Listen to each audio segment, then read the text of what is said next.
Assalamualaikum warahmatullahi ta'ala wabarakatuh. Pada saudaraku yang dimuliakan Allah, panen belut guys. Panen belut guys. Ini belutnya guys. Panen belut ya guys ya. Panen belut guys. Saudara-saudaraku yang dimuliakan Allah, ini belut guys. Kita ambil dari kolam ini guys. Ini oksigennya nih penting guys. Tujuannya apa? Untuk menambah sirkulasi air dan belutnya tidak menjadi stres ya guys ya. Jadi di sini belutnya, setelah itu kita pindahkan di sini untuk memberi contoh ya guys ya. Jadi memelihara belut itu guys, yang paling cocok itu belutnya seperti ini saudaraku. Seumur ini saudaraku. Seperti ini untuk dijadikan bibitan saudaraku.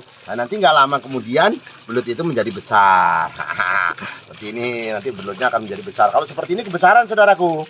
Jadi yang seperti itu tadi. Nah ini kita akan memilah mana yang layak dan mana yang tidak. Jadi saudaraku, ini belut peternakan Setiabudi ikan. Nah ini guys, ini belut guys. Ini mahal ini guys, belut sekarang ini banyak yang permintaan tapi masyarakatnya tidak peduli ataupun kurang perhatian tentang belut. Jadi kalau mencari bibit itu saudaraku, jangan beli bibit di petani yang suka nyetrum ya guys ya. Jangan suka nyetrum, tetapi beli kepada petani yang asli ini guys, telikan ataupun hasil tangkapan yang lewat uwu guys. Lewat uwu. Jadi seperti ini guys. Jadi belut ini kita kasih eceng gondok ya guys ya. Dikasih eceng gondok supaya si belut ini tidak kelaparan. Kadang-kala dimakan ini guys, akarnya ini sama si belut guys. Kadang-kala di atasnya seperti ini guys. Tuh saudaraku. Ini adalah belut Setiabudi ikan. Awalnya belut ini saudaraku, belut ini awalnya hama masyarakat. Belut ini awalnya hama masyarakat, termasuk ini ya penyakit lah di masyarakat itu, di petani-petani sawah. Karena apa? Karena merusak galengan sawah, merusak padi. Yang sering itu merusak galengan sawah guys. Galangnya dari lubang-lubang, akhirnya menjadi rusak. Tapi sekarang ini karena permintaan belut ini banyak dan banyak vitaminnya guys, terutama kalsiumnya ataupun untuk omega 3-nya untuk otaknya, untuk kecerdasan anak. Supaya anak menjadi cerdas, makan aja belut ini guys. Dimakan belut ini, makan belut digoreng, dibikin rica-rica ataupun diungkep, enak guys. Vitaminnya terbanyak itu ikan-ikan banyak di belut saudaraku. Jadi vitamin yang banyak adalah di belut. Jadi belut ini harus banyak dimakan saudaraku, supaya anak kita menjadi cerdas, juga kita kebal terhadap penyakit. Jadi kepada saudara-saudaraku yang dimuliakan Allah, yang mana pada sore hari ini kita menyampaikan bagaimana budidaya belut yang benar. Jadi belut ini ukuran seini ya guys ya. Jangan terlalu besar, nanti kalau terlalu besar akan menimbulkan permasalahan. Karena belut itu guys, kalau tidak sama ukurannya tidak sama, maka saling kanibalisme, memakan satu dengan yang lainnya. Jadi saling memakan. Nah kalau saling memakan, siapa yang rugi? Tentunya kita sebagai petaninya guys, budidaya belut. Wah ini gede guys, ini harus dipisahkan, nggak boleh dia ini jadi satu yang kecil, nanti yang kecil dimakannya. Jadi nggak boleh seperti itu ya, harus dipisahkan mana yang kecil, mana yang besar. Jadi budidaya ikan belut ini saudaraku, banyak peluang usaha budidaya belut. Pada awalnya belut tidak lebih dari sekedar hama tanaman guys, padi di sawah. Namun seiring berjalannya waktu hingga saat ini belut menjadi primadona ekspor yang tak kalah unggulnya dengan jenis ikan yang lainnya. Karena di samping rasanya yang lezat, belut juga mengandung gizi dan protein yang tinggi. Hampir seluruh masyarakat dunia menyukai olahan belut. Jadi tidak heran jika permintaan belut akhir-akhir ini meningkat tajam, terutama di Asia. Begitu juga dengan negara-negara Eropa dan ekspor Amerika. Jadi kepada saudara-saudaraku, belut itu mulai digemari masyarakat Indonesia sejak tahun 1979. Bentuknya yang bulat dan hanya memiliki satu sirip di punggungnya membuat sosok belut cukup unik dilihat. Di balik keunikannya, ternyata belut menyimpan keistimewaan. Selain rasanya yang lezat, protein yang tinggi, juga dagingnya yang tergolong empuk, perlu juga kita membudidayakannya supaya belut menjadi primadona di Indonesia ini. Jadi saudara-saudaraku yang ingin memelihara belut, khususnya kita sampaikan bagaimana caranya. Nanti di sini akan kita sampaikan. Belut itu saudaraku mudah sekali memeliharanya. Karena belut tidak butuh perhatian khusus. Akan tetapi harus perlu diingat bahwa belut itu adalah binatang yang perlu dilindungi. Karena apa? Dilindungi dari ayam, kadangkala dari soang, bebek, ataupun dari tikus, saudaraku. Tikus itu mau, saudaraku. Bahkan belibis kecil-kecil itu juga menggigitin anak-anaknya. Jadi harus diperhatikan. Lapisan pertama itu berupa jerami setinggi 40 cm. Di atas jerami ditaburin pupuk urea dan NPK secara merata masing-masing 5 kg. Di atasnya diberi tanah atau lumpur setinggi 5 cm. Saudaraku, jangan lupa pupuk kandang, pupuk kotoran kambing ataupun sapi yang basah ataupun kering setinggi 5 cm. Taburi dengan M4, saudaraku, secara merata standar 1 botol. Di atasnya diberi lapisan tanah, saudaraku, atau lumpur setinggi 5 cm. Cincang batang pisang termasuk hati dan bonggolnya yang masih segar, saudaraku, setinggi 10 cm. Terakhir ini, saudaraku, isi kembali dengan tanah atau lumpur setinggi 5 cm. Jadi 15 cm tingginya tanah, ya saudaraku. Jadi belut ini dibuat di kolam ataupun segi 4. Lapisan pertama jerami setinggi 50 cm.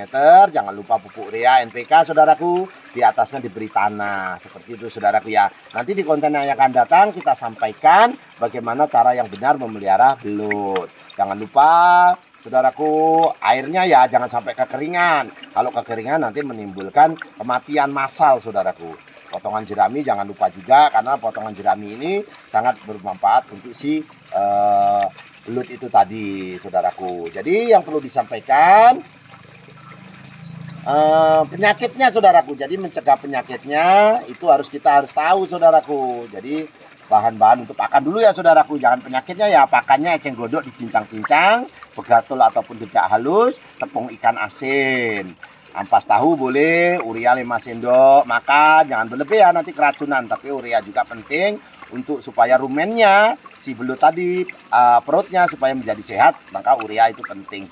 5 sendok makan aja, tepung ikan asin, ampas singkong, tepung ikan, kulit telur boleh, saudaraku, tepung ikan juga boleh. Hamanya saudaraku, hamanya kecoa, tikus, semut, kadangkala kulit jeruk jangan dimasukkan ya, saudaraku, ya. Kulit jeruk jangan dimasukkan ke kolam seperti ini. Jadi jangan dimasukkan ke dalam kolam yang kulit jeruk ataupun bawang merah itu jangan sampai masuk, ataupun pestisida. Jangan masuk ke dalam kolam si itu tadi apa? Belut. Bakteri merupakan musuh yang paling berbahaya bagi si belut.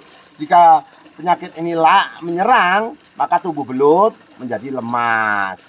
Jadi sifat serangan ini menjadikan serangan untuk si belut. Parahnya penyakit akibat bakteri bisa menular lewat air. Jadi kalau satu keserang nanti bisa yang lainnya keserang. Jamur bisa menyerang belut. Ada 2 jenis, yaitu Acarika saporogenia. Jamur ini sering menyerang belut yang sedang kritis atau keadaannya lemah. Jadi kalau belut lemah itu diangkat, ditaruh bak, lalu diobatin, saudaraku. Kalau ini belutnya sehat. Ada yang lemah, saudaraku, nanti kita obatin pakai pH. Jadi di dalam air belut itu harus ada oksigennya yang banyak. Syukur-syukur ada gelembung-gelembung air. Nah, ini yang perlu saya sampaikan. Kadangkala hamanya tuh itik, saudaraku, bebek. Kadangkala ayam juga, ular. Apabila kita memelihara belut di kolam tembok, maka kadangkala musuh kita adalah ular. Hati-hati ular ya, saudaraku, ya. Berang-berang juga, saudaraku. Cara terbaik pengendalian hama pemangsa belum itu dipagar, saudaraku. Sering dikontrol atau menjaga kebersihan di sekitar kolam. Jadi jangan dicuekin ya, saudaraku, ya. Jangan dicuekin. Daging belut bisa diolah, saudaraku, menjadi masakan yang empuk ataupun lezat. Jadi yang perlu saya sampaikan ini kepada saudara-saudaraku yang hobi belut. Itu kalau kotoran sapi sebenarnya bagus juga, saudaraku, untuk pakan si belut. Nah, tapi yang paling bagus, saudaraku, itu kasih pelet atau dikasih makanan pakan, mohon maaf ya, pembesaran babi, saudaraku. Tapi di dalam protein babi itu tidak ada yang diharamkan, karena bukan daging anjing atau apa, kaitannya bekatul dengan tepung ikan. Tapi proteinnya lebih tinggi kalau si daging pakanan babi. bukan maksudnya kami apa ya saudaraku ya. Jadi saya ini ingin bersama-sama kita berbudidaya belut supaya apa? Kita mendapat sukses dan kaya. Jadi yang perlu saya sampaikan pada saudara-saudaraku yang dimuliakan Allah, berternaklah belut apabila kamu ingin menjadi sukses. Kenapa? Lele itu kurang saudaraku penghasilannya. Jadi terlalu banyak ya saudaraku ya, sampai saya ngomongnya belepotan ya. Kebetulan juga ini kami ini kurang apa ya saudaraku ya, kurang energi. Jadi kurang minum tadi saudaraku, karena banyak kita menguras kolam-kolam saudaraku. Ini kolamnya. Itu kolam saudaraku. Jadi belut ini bisa dibudidayakan dengan kolam yang luas saudaraku. Jadi itu saja yang perlu saya sampaikan. Komen saudaraku, apa obatnya belut, bagaimana penggemukan belut.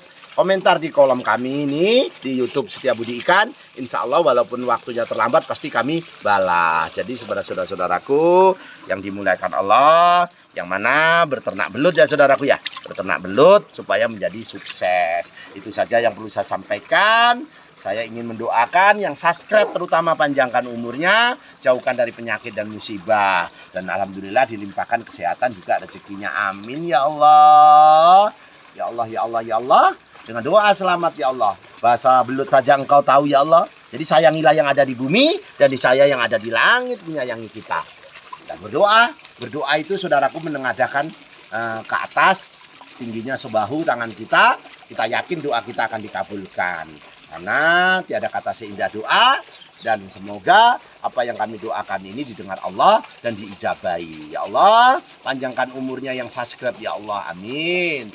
Allahumma inna nasluka selamatan fidin, wa ziyadatan fil ilmi, wa barakatan fil rezeki, wa taubatan qabal maut, wa rahmatan ba'dal maut. Allahumma awin alaina fil sakaratil maut, wa najatan minan nar wa atwa hisab ya Allah. Dengan doa tolak bala hamba-Mu ini ya Allah. Semoga yang subscribe dijauhkan dari penyakit dan musibah dan dipanjangkan umurnya ya Allah. Allahumma fa'ana qola'a wal bala'a wal pasa'a wal munkaro wa suyufal muktalifata wa sadaida wal minhana mathoro minha wa mabatona min baladina hadda hasa wa min buldanil muslimin amma innaka ala kulli syai'in qadir ya Allah. Akhirul kalam saya ucapkan wabillahi taufiq wal hidayah. Wassalamualaikum warahmatullahi taala wabarakatuh. Nanti yang sakit akan diobati, yang sehat akan dimasukkan ke sini lagi. Sayangilah yang ada di bumi, dan saya yang ada di langit menyayangi kita. Akhirul kalam saya ucapkan wabillahi taufiq wal hidayah. Wassalamualaikum warahmatullahi taala wabarakatuh. Tabarakallah.